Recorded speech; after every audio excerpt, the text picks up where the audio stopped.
Siliguri ISKCON মন্দিরে চুরি, 3টি দান বাক্স ভেঙে প্রচুর নগদ টাকা চুরি করে এক দুষ্কৃতী।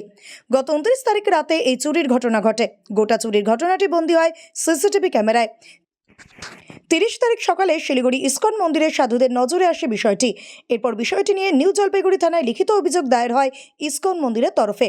পাশাপাশি সিসিটিভি ফুটেজ দেওয়া হয় ভক্তিনগর থানার পুলিশকেও। এরপর বিভিন্ন সূত্রকে কাজে লাগিয়ে দুষ্কৃতীকে চিহ্নিত করার চেষ্টা চালায় ভক্তিনগর থানার পুলিশ। অবশেষে পুলিশে জানতে পারে দুষ্কৃতীর নাম সম্রাট দাস।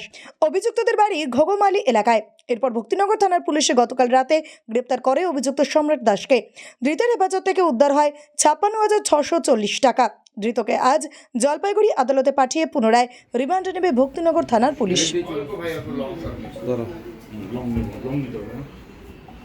একটু চাপবেন, একটু এদিকে আপনারা প্লিজ, আপনারা একটু চাপবেন।